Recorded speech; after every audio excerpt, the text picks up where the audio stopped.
Hello everyone, welcome back to my channel. It's Paola.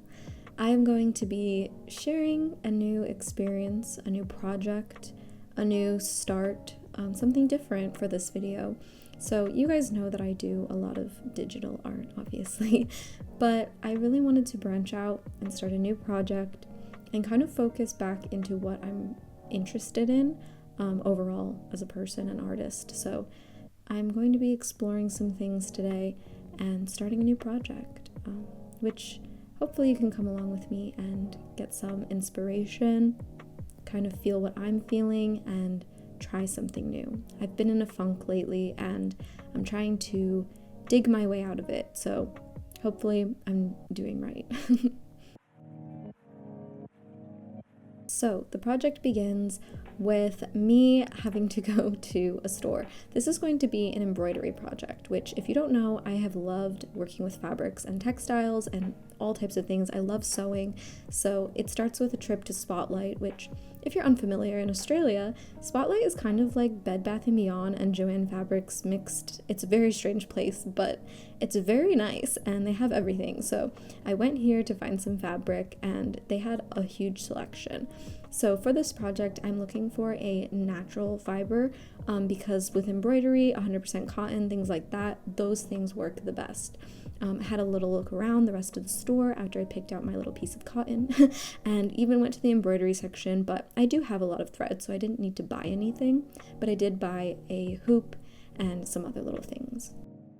I think what we need to do right now that we have our hoop and our fabric, is get into some research of different types of stitches. I know how to embroider, but I want to look into some different types of stitches.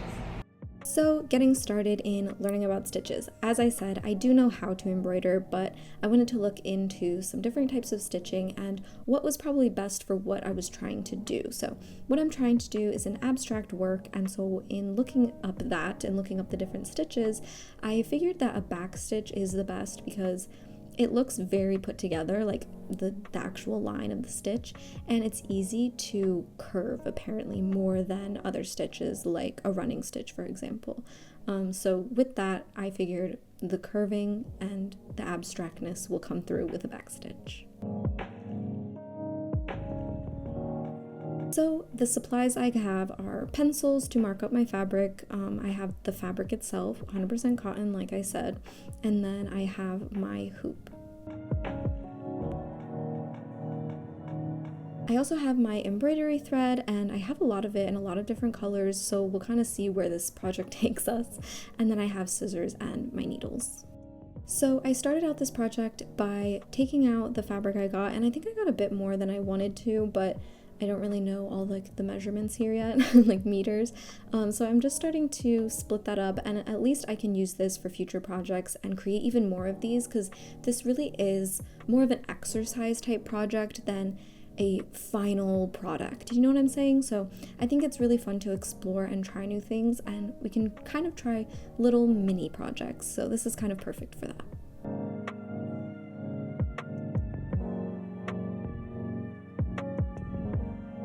Okay, so this is so funny because I'm sitting here again and I tried to do this exact thing yesterday, and I sat here and I got started on a project and I backed out. I was like, this is just not what I wanted to create. So I'm using yesterday as sort of a test run.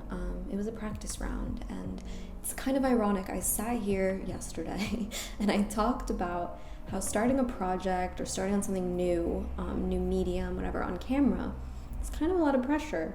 And then I put all the pressure on myself and I kind of let it overwhelm me. I think starting in a new medium like doing embroidery, which is something that a lot of people are probably really skilled at, and I'm kind of coming at it in a different way, I think that I'm putting pressure on myself to get this filming done or get every shot, but it is really about the creation of it. It's really about creating my own rules with it and not following the traditional route of what embroidery actually is. So today I'm taking myself seriously and I'm going to work on this project, and you're going to come along with me a little bit while I do it. Watch me, and yeah, we're just gonna discuss art in general. So I actually started my project, guys. I sat down and committed. I ended up finding like a little lid from a container and using it to shape out a square, because I figured working in a square while working in a circle is kind of a little bit more unexpected for what I want to do. And like I said, I don't want to do the traditional embroidery, so I want to do just something a little bit more abstract, a little bit different, and I feel like getting started like this was kind of my inspiration. So with the thread, I actually ended up splitting it. So I split 3 and 3 because there was 3 strands on each, and that made it a lot easier to work with and just a better looking stitch overall. You'll see in a minute. But yeah, I split the thread, and I think that really helps with projects. It helps with bulkiness. It just helps it look better. So I got started here in my little square, and here's a kind of a close-up shot, I guess. And yeah, it's just a really therapeutic project, honestly.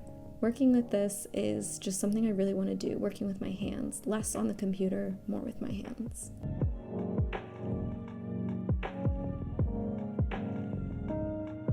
So I wanted to discuss a little bit about women artists that have inspired me, especially when it comes to craft art and doing things with your hands. So the first piece is Judy Chicago's Dinner Table. This has a lot of embroidery work, and I've just always loved this piece. And also Tracy Emin. Tracy Emin's work is really interesting. A lot of her textile work is really fascinating and campy, and campy in both ways, I guess. And then Sangan Ngudi is someone who did performance, along with having like tactile and fabric pieces hanging up and sculptural pieces, and I just have loved her work. I've studied it and everything. I wrote a paper on her. And then Ava Hess has a lot of sculptural work, and she's a great artist in art history, contemporary art history, that I have always looked up to. And yeah, those are just kind of my favorite things when I start discussing craft art.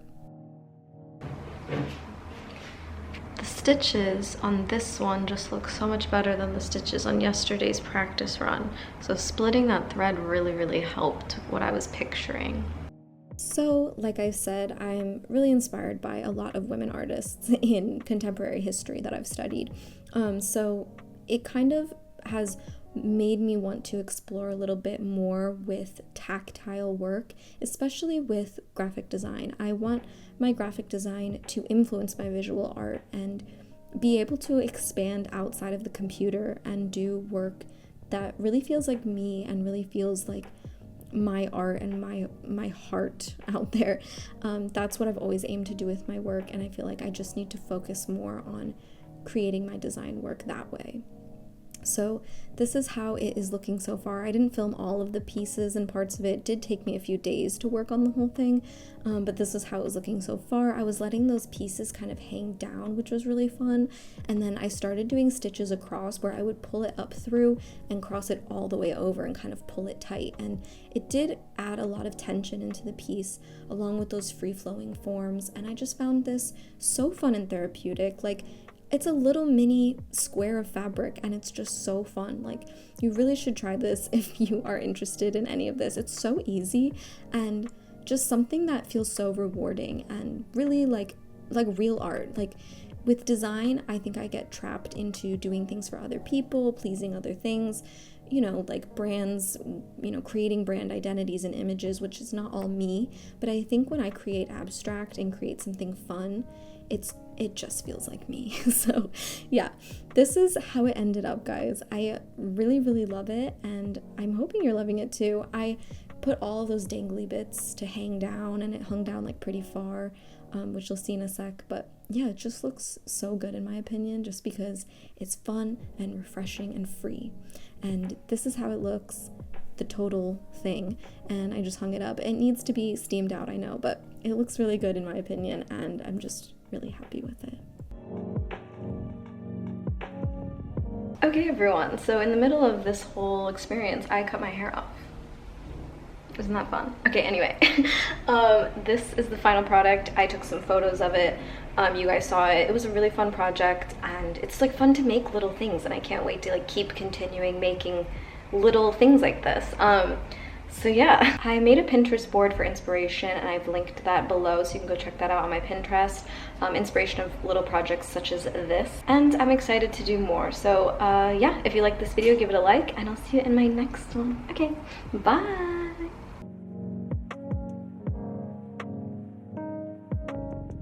It's actually looking awesome. Oh, whoops, forgot about filming.